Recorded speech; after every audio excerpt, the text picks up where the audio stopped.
Hello दोस्तों, आज के इस वीडियो में हम DBMS के बारे में पूरी जानकारी पढ़ेंगे। तो चैनल पर नए हो तो इस चैनल को सब्सक्राइब ज़रूर कर लें। तो चलिए शुरू करते हैं हम हमारा वीडियो। DBMS क्या है? DBMS के बारे में आपने ज़रूर सुना होगा। इसका पूरा नेम डेटाबेस मैनेजमेंट सिस्टम नाम से पता चल रहा है कि ये पूरे डेटाबेस को मैनेज करता है। डेटा को बनाने से लेकर संभालने और डिलीट करने तक का सारा काम डेटाबेस मैनेजमेंट सिस्टम करता है। एक ऐसा सॉफ्टवेयर जो डेटा को क्रिएट, मैनेज, कंट्रोल, डिलीट और अपडेट कर सके। DBMS के द्वारा यूज़र और प्रोग्राम दोनों ही अपने डेटा को संभाल सकते हैं, अर्थात दोनों ही एक डेटा को बना सकते हैं, मैनेज कर सकते हैं और अपडेट कर सकते हैं। इसके अपने बहुत से फ़ायदे जिसके बारे में आपका जानना बहुत ज़रूरी है। आइए जानते हैं DBMS क्या है और इसमें क्या क्या होता है पूरे विस्तार से। आप इस डायग्राम से भी समझ सकते हैं कि DBMS क्या होता है। देखते हैं DBMS क्या होता है। What is it DBMS in Hindi? Database एक कलेक्शन होता है रिलेटेड डेटा का। वही डेटा कलेक्शन होता है फैक्ट और फिगर का जिन्हें की प्रोसेस किया जाता है इंफॉर्मेशन पैदा करने के लिए। DBMS जो डेटाबेस को मैनेज करता है उसे DBMS रिप्रेजेंट करते हैं। रिकॉर्डेबल फैक्ट डेटा मदद करता है इंफॉर्मेशन प्रोड्यूस करने के लिए जो कि फैक्ट के ऊपर आधारित होते हैं। उदाहरण के लिए अगर हमारे पास एक कक्षा की मार्क्स हैं तब हम ये कंक्लूड कर सकते हैं कि उनमें से टॉपर्स कौन है और एवरेज मार्क्स वाले कौन है। यह डेटाबेस मैनेजमेंट सिस्टम डेटा को कुछ इस प्रकार से स्टोर करता है कि जिसमें कि उससे डेटा को रिट्राइव, मैनिपुलेट और इंफॉर्मेशन प्रोड्यूस करना आसान हो। अब दोस्तों DBMS का फुल फॉर्म होता है database management system. DBMS full form in Hindi. DBMS full form in Hindi होता है डेटाबेस प्रबंधन प्रणाली। डेटाबेस की परिभाषा समझा जाए तब यह एक संबंधित डेटा का कलेक्शन होता है जिसे कुछ इस तरह से ऑर्गेनाइज किया जाता है कि उसे आसानी से एक्सेस, मैनेज और अपडेट किया जा सकता है। अब आता है डेटाबेस सिस्टम की विशेषताएं। फर्स्ट है सेल्फ डिस्क्राइबिंग नेचर का होना। एक डेटाबेस सिस्टम में न केवल डेटा होता है बल्कि उसके साथ वो डेटाबेस स्ट्रक्चर और कंस्ट्रेंट की डिस्क्रिप्शन भी स्टोर करता है। इसमें डेफिनेशन को स्टोर किया जाता है DBMS कैटलॉग में, जिसमें इंफॉर्मेशन होती है जैसे structure of each file, types and storage format. प्रत्येक डेटा और कंस्ट्रेंट का कैटलॉग में जो इंफॉर्मेशन स्टोर होती है उसे मेटा डाटा कहते हैं। सेकेंड है प्रोग्राम डेटा इंडिपेंडेंस का होना। अगर मैं ट्रेडिशनल फाइल प्रोसेसिंग की बात करूँ तब प्रत्येक फाइल के स्ट्रक्चर को एम्बेडेड किया जाता है एप्लीकेशन प्रोग्राम में, इसलिए कोई भी बदलाव फाइल में होने से प्रोग्राम्स में भी ज़रूरी बदलाव करना ज़रूरी हो जाता है।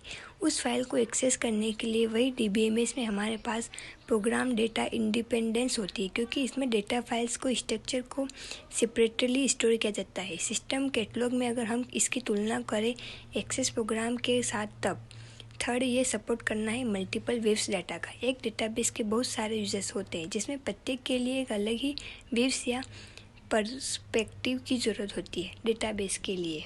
फोर्थ है डेटाबेस की शेयरिंग मल्टीपल यूजर्स के बीच हो सकती है।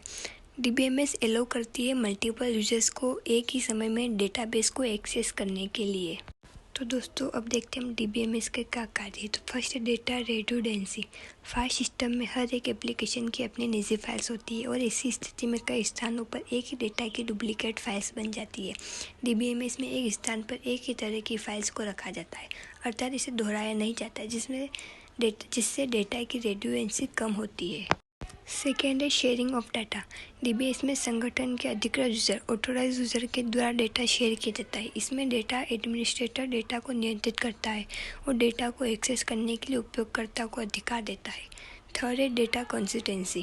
DBMS के द्वारा डेटाबेस में एक ही प्रकार के डेटा को बार बार जमा होने से रोका जा सकता है। थर्ड है इंटीग्रेशन ऑफ डेटा। DBMS में सारा डेटा टेबल में होता है और एक डेटाबेस में एक से अधिक टेबल्स होती है। इन सभी टेबल्स के बीच में संबंध बनाए जा सकते हैं जिससे डेटा को वापस प्राप्त करना और अपडेट करना आसान हो जाता है। फिफ्थ है डेटा सिक्योरिटी। DBMS में डेटा को पूरी तरह से डेटा एडमिनिस्ट्रेटर के द्वारा कंट्रोल किया जाता है। इसमें एडमिनिस्ट्रेटर ही सुनिश्चित करता है कि किस यूजर को डेटा देना है और कितना देना है, यूजर को डेटाबेस के किस हिस्से पर एक्सेस देना है और किस हिस्से पर, यह सब डेटाबेस एडमिनिस्ट्रेटर ही कंट्रोल करता है। इससे डेटाबेस की सिक्योरिटी बढ़ जाती है और डेटा गलत हाथों में नहीं जाता है। 6 है रिमूव प्रोसीजर्स। आप सब जानते हैं कि कंप्यूटर एक तरह की मशीन है और इसमें कभी भी खराबी आ सकती है और कभी भी हार्डवेयर या सॉफ्टवेयर फेलियर हो सकते हैं। ऐसे में डेटा नष्ट हो सकता है। डीबीएमएस के द्वारा आप ऐसी कंडीशन में डेटा को आसानी से रिकवर कर सकते हैं। अब डेटाबेस मैनेजमेंट सिस्टम के कुछ संभावित नुकसान। फर्स्ट है cost of implementation. Database system को कार्यान्वित करने में आने वाली लागत ज़्यादा हो सकती है और इसमें काफ़ी ज़्यादा खर्चा हो सकता है। Second, effort of transfer data. मौजूदा सिस्टम में डेटाबेस को ट्रांसफ़र करने में काफ़ी मुश्किलों का सामना करना पड़ सकता है और इसमें बहुत ज़्यादा समय भी लग सकता है।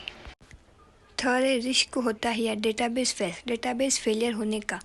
अगर डेटा कम समय के लिए भी फेल हो गया तो कंपनी पर इसका असर पड़ेगा और कंपनी को कई तरह के नुकसान उठाने पड़ सकते हैं। तो डेटाबेस मैनेजमेंट सिस्टम के प्रकार। फर्स्ट है नेटवर्क डेटाबेस। इस तरह के डेटाबेस में डेटा को रिकॉर्ड के रूप में दर्शाया जाता है और डेटा को लिंक को दर्शाया जाता है। सेकेंड है रिलेशनल डेटाबेस। इसमें डेटा टेबल्स के रूप में संग्रहित होता है जहाँ डेटा कॉलम और रो में संग्रहित होता है। इसे स्ट्रक्चरल डेटाबेस के रूप में भी जाना जाता है। थर्ड है हायरार्किकल डेटाबेस। इसमें डेटा को पेरेंट और चाइल्ड के रूप में दर्शाया जाता है जो कि ट्री स्ट्रक्चर में होता है। अब दोस्तों अब देखते हैं डेटाबेस मैनेजमेंट सिस्टम की कंपोनेंट क्या है। फर्स्ट है टेबल्स।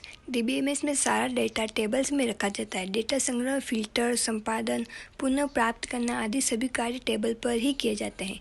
टेबल्स रो और कॉलम से मिलकर बनी होती है जिनके अंदर सारा डेटा स्टोर रहता है। सेकेंड है फील्ड। टेबल के अंदर प्रत्येक कॉलम को फील्ड कहते हैं। इसमें हर डेटा का विशिष्ट भाग संग्रहित होता है जैसे ग्राहक संख्या, ग्राहक नाम, सड़क का पता, राज्य आदि। तीसरा है रिकॉर्ड। टेबल के अंदर पंक्तियों में जो डेटा होता है उसे रिकॉर्ड करते हैं। रिकॉर्ड एक ही तरह की एंट्री जिसमें व्यक्ति का नाम, फ़ोन नंबर आदि हो सकते हैं। फोर्थ है क्यूरीज। किसी टेबल या डेटाबेस में से ज़रूरत के हिसाब से डेटा निकालने को क्वेरी कहते हैं। जैसे आप एक ही शहर में रहने वाले दोस्तों की सूची निकालना चाहते हैं तो उसे क्वेरी कहेंगे। फिफ्थ है फॉर्म्स। आप टेबल में डेटा दर्ज कर सकते हैं लेकिन उसमें संशोधित करना तथा भंडारण करना आसान नहीं होता है। इसलिए इस समस्या को दूर करने के लिए फॉर्म्स का प्रयोग किया जाता है। टेबल की तरह ही फॉर्म्स में डेटा दर्ज किया जाता है। सिक्स है रिपोर्ट्स। जब आप डेटाबेस के रिकॉर्ड को कागज़ पर प्रिंट करते हैं तो उसे रिपोर्ट करते हैं। अब आता है डेटाबेस मैनेजमेंट सिस्टम के फंक्शन क्या है। तो फर्स्ट है क्रिएट डाटा। डीबीएमएस के द्वारा डेटा को क्रिएट किया जाता है अर्थात उसे टेबल में स्टोर किया जाता है। सेकेंड है मैनेज डेटा। इसमें डेटा को मैनेज किया जाता है ताकि इसे आसानी से एक्सेस किया जा सके। तीसरा है अपडेट डाटा। इसमें ज़रूरत है कि अनुसार डेटा को अपडेट किया जा सकता है। फोर्थ है डिलीट डेटा। इसमें जिस डेटा की ज़रूरत नहीं है उस डेटा को डिलीट किया जाता है। फिफ्थ है डाटा बैकअप। इसमें डेटा का बैकअप लिया जाता है ताकि सिस्टम फेलियर होने पर उसे रिकवर किया जा सकता है। सिक्स है डाटा रिकवरी। इसमें सिस्टम फेलियर होने पर डेटा को रिकवर किया जाता है। आज आपने क्या सीखा? मुझे उम्मीद है कि आपको मेरे यह लेख डीबीएमएस क्या है ज़रूर पसंद आई होगी। मेरी हमेशा से यही कोशिश रहती है कि रीडर को डीबीएमएस का क्या कार्य के विषय में पूरी जानकारी प्रदान की जाए जिससे उन्हें किसी दूसरे साइट से इंटरनेट में उसे आर्टिकल के संदर्भ में खोजने की ज़रूरत नहीं हो। इससे उनकी समय की बचत भी होगी और एक ही जगह में उन्हें सभी इन्फॉर्मेशन भी मिल जाएगी। यदि आपको मन में इस आर्टिकल को लेकर कोई भी डाउट्स है तो प्लीज़ हमें बताएं। Thank you.